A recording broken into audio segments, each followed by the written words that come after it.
Hello everybody, मैं doctor Taufiq Hussain, associate professor in higher education. आज हम मुग़ल सम्राट जहांगीर के विषय में चर्चा करेंगे।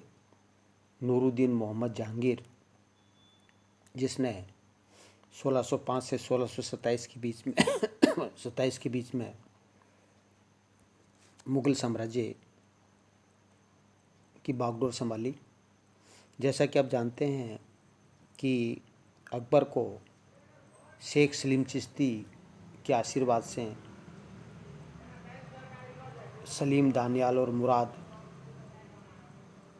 की प्राप्ति हुई। इसलिए शेख सलीम चिश्ती के नाम पर ही उन्होंने अपने पुत्र का नाम सलीम रखा। और ये सलीम जो अकबर की पत्नी हरकाबाई थी, आमेर की जो राजकुमारी थी, बहरमल की पुत्री, उनका लड़का था। उनसे जो पुत्र प्राप्त हुआ वही मुग़ल सम्राट जहांगीर के नाम से प्रसिद्ध हुआ।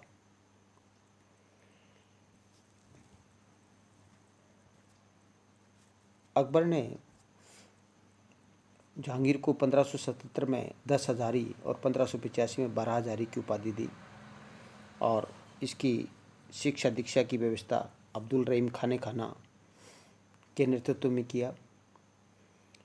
जहाँ तक जहांगीर के विवाह का प्रश्न है, जहांगीर ने अनेक विवाह किए, जिसमें जो प्रमुख विवाह थे वो आमेर के राजा भगवंदास की पुत्री मानबाई से हुआ और 1585 में यह विवाह हुआ। 1586 में जोधपुर के राजा मोटा राजा उदय सिंह की पुत्री जगत गोसाई से इनका विवाह हुआ। मानबाई से उत्पन्न पुत्र खुसरो कहलाया, जो जहांगीर का ज्येष्ठ पुत्र था। और 1586 में जगत गोसाई से उत्पन्न जो पुत्र था वह खुर्रम अर्थात सांझा कहलाया, जो कि आगे जहांगीर के बाद में मुग़ल सम्राट बना। और जो परवेज़ था, जो साहिब जमाल नामक जो इसकी पत्नी थी, उनसे परवेज़ का जन्म हुआ। और एक प्रेमिका थी, उससे जो पुत्र उत्पन्न हुआ वो शहरयार खान था। तो इस तरह हम कह सकते हैं कि और 1611 में जहांगीर का विवाह है वो नूरजहाँ से, मेहरुन्निसा से, नूरजहाँ से हुआ, जिसके बारे में आगे डिटेल में पढ़ेंगे। जहांगीर के 4 पुत्र थे। खुसरो, जैसे मैंने आपको बताया, जो आमेर के राजा भगवंदास की पुत्री मानबाई से उत्पन्न पुत्र था। और जो मारवाड़ के राजा जो उदय सिंह थे, उससे उत्पन्न जो पुत्र है वो सांझा। और साहिब जमाल पत्नी से उत्पन्न पुत्र परवेज, और एक प्रेमिका से उत्पन्न पुत्र है वो शहरयार। तो इस तरह से जहांगीर के कुल 4 पुत्र थे। और अकबर की जो मृत्यु हो जाती है उसके पश्चात 3 नवंबर 1605 को आगरा में जहांगीर का राज्याभिषेक होता है। और इस अवसर पर नूरुद्दीन मोहम्मद जहांगीर है वो बादशाह की उपाधि धारण करता है। जैसा कि मैंने आपको बताया कि जहांगीर के शासनकाल के अंदर है, या हम कहें कि अकबर के शासनकाल के अंदर है, वो जहांगीर ने 1601 में विद्रोह किया था और अकबर इससे बड़ा व्यथित हुआ। लेकिन अकबर ने इस विद्रोह को दबा दिया और जहांगीर को माफ़ कर दिया। और ये इतिहास है, वो आगे जहांगीर के पुत्र है खुसरो और खुर्रम है, वो जहांगीर के विरुद्ध विद्रोह करते हैं, जिसके बारे में आगे चर्चा करेंगे। तो जहांगीर जो है उसका जो सबसे महत्वपूर्ण विवाह है वो 1611 में जो नूरजहाँ के साथ है वो होता है।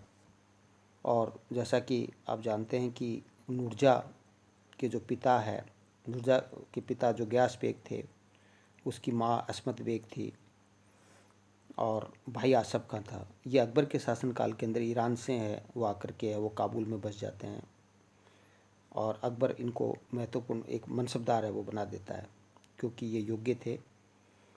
और इत्मादुद्दौला, इसको नूरजहाँ के जो पिता है उसको इत्मादुद्दौला का खिताब भी फिर जहांगीर देता है।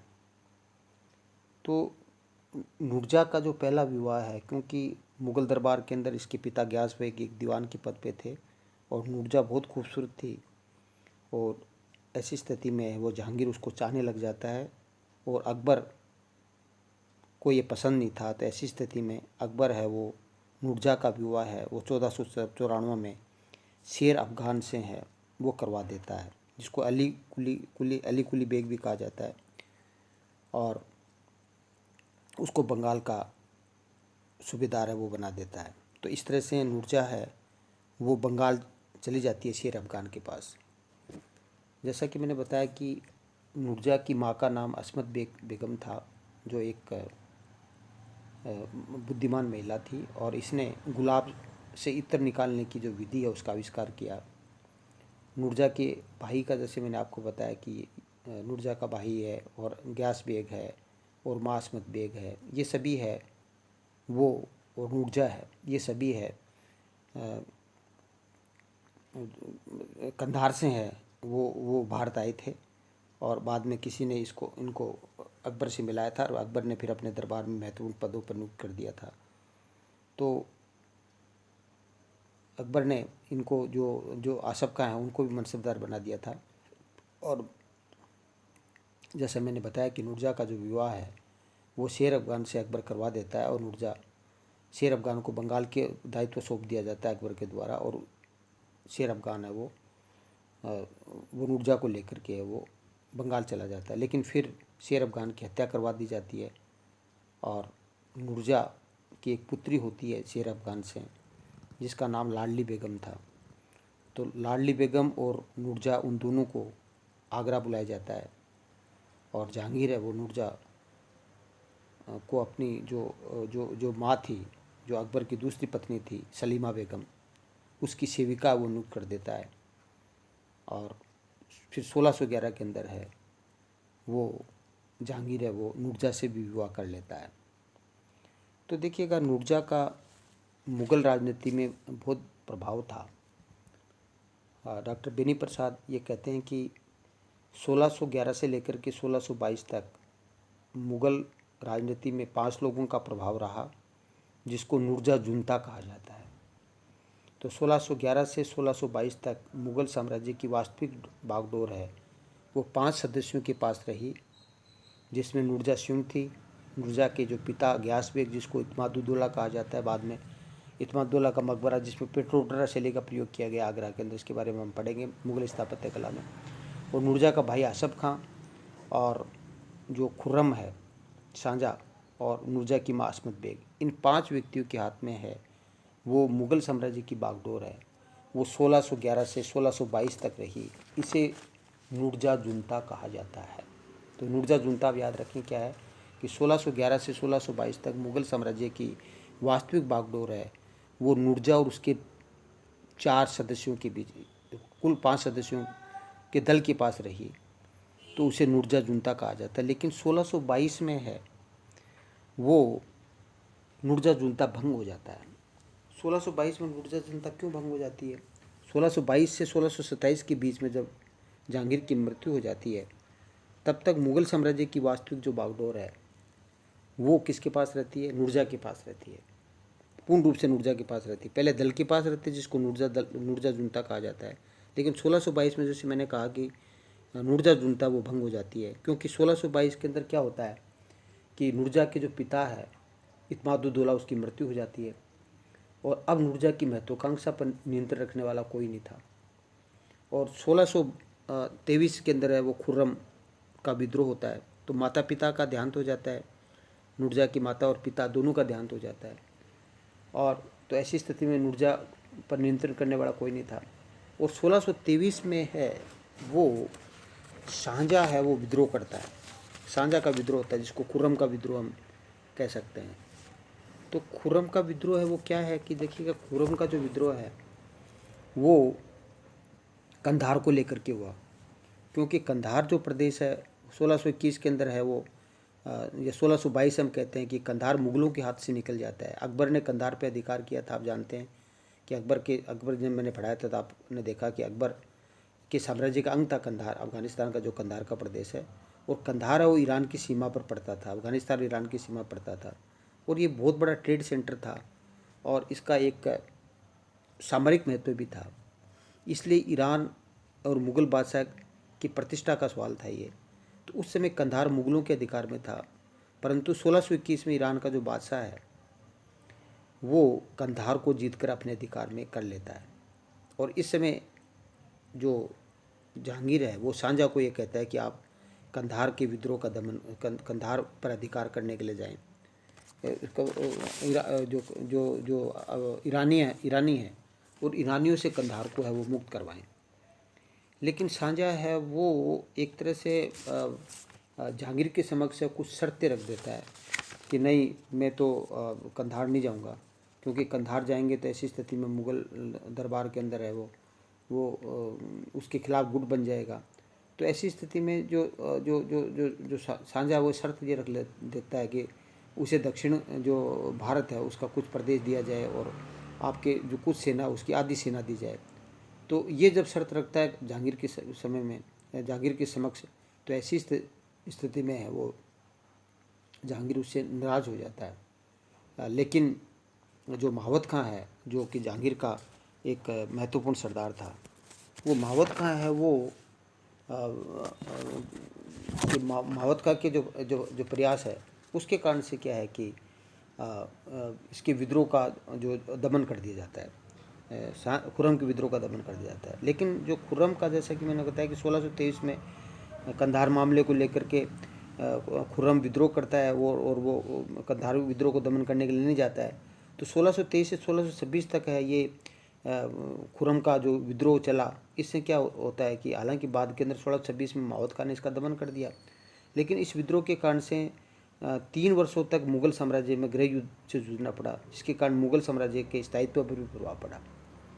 और जैसा कि मैंने आपको बताया कि जो एक तरह से जो खुर्रम का जो विद्रोह हुआ, तो उस खुर्रम के विद्रोह का दमन कर दिया जाता है, लेकिन मुग़लों के हाथ से है वो कंधार निकल जाता है और नूरजहाँ वो शाहजहाँ का पीछा करवाती है और शाहजहाँ आत्मसमर्पण कर देता है, खुर्रम आत्मसमर्पण कर देता है महावत खां के प्रयास से। लेकिन नूरजहाँ कहती है कि शाहजहाँ के 2 पुत्र दाराशिकोर और औरंगजेब है उसको कैद रखें नूरजहाँ के पास में। नूरजहाँ अपने पास है, वो दोनों को गिरवी रखवा लेती है। लेकिन इसी समय क्या होता है कि 1626 के अंदर महावत खां है वो उसका विद्रोह का दमन कर देता है। लेकिन एक तरह से जो नूरजहाँ के प्रभाव के कारण से है वो मुग़ल साम्राज्य के अंदर 2 गुट बन जाते हैं, अमीरों के 2 गुट बन जाते हैं। तो एक गुट का समर्थक है वो नूरजहाँ का भाई है वो आसफ खां कर रहा था, और दूसरा विरोधी नूरजहाँ का जो जो जो का विरोध करने वाला गुट था वो महावत खां है वो कर रहा था, जो कि जहांगीर का बहुत अच्छा दोस्त था और उसका समर्थक था। तो महावत खां जहांगीर के समय में एक महत्वपूर्ण सेनापति था और इसने इसे इसको बड़े पद पर नियुक्त नहीं किया गया था। महावत खां को 4000 और का जो मनसब है वो दिया गया था। तो ये रैंक उसके 1622 तक बनी थी। तो जहांगीर का सबसे नज़दीकी था और एक सैनिक और कुशल राजनीतिक था, लेकिन नूरजहाँ का विरोधी था। इसलिए 1623 में जब खुर्रम का विद्रोह का दमन कर दिया तो महावत खां नहीं किया था, लेकिन महावत खां के मनसब को है वो इस अवसर पर है वो 6000 से जात और 5000 सवार है वो कर दिया। तो खुर्रम के विद्रोह के दमन के बाद नूरजहाँ ने महावत खां को बंगाल का गवर्नर बना दिया और नूरजहाँ ने महावत खां को खुर्रम के दमन के लिए बंगाल और बिहार के हाथियों को लौटाने को कहा और साथ ही उसने दमन से प्राप्त धन का भी हिसाब देने के लिए कहा। तो इसलिए महावत खां ने अपनी लड़की का जो विवाह है वो राजाज्ञा से करने का आरोप है, राजाज्ञा से न करने का आरोप है वो लगाया। और इतना ही नहीं, महावत खां को गंजा कर करके उसे बूढ़ी हथनी पर बिठा करके सारी दिल्ली में घुमाया। तो इससे रुष्ट होकर के जो महावत खां है वो 1626 में है वो जहांगीर को कैद कर लेता है और महीने भर है वो जहांगीर है वो महावत खां की कैद में रहता है। तो कहने का तात्पर्य है कि ऐसी स्थिति के अंदर महावत खां वो दक्षिण के अंदर चला जाता है। तो कहने का मतलब है कि नूरजहाँ के जहांगीर के शासनकाल में खुर्रम का विद्रोह होता है, जो खुसरो का विद्रोह जिसके बारे में हमने पढ़ा, और खुर्रम का विद्रोह और महावत खां का जो है वो विद्रोह होता है। तो तो मुग़ल राजनीति में जहाँ तक नूरजहाँ के प्रभाव का प्रश्न है कि शादी से पहले नूरजहाँ जो जहांगीर है वो शराब पीता था परंतु नूरजहाँ के कारण से जहांगीर ने शराब और अफीम का सेवन करना कम कर दिया। नूरजहाँ ने कला और साहित्य की रुचि थी, वो एक अच्छी फैशन डिज़ाइनर थी। 1627 में नूरजहाँ ने आगरा के अंदर अपने पिता इत्मादुल्ला का मकबरा बनाया।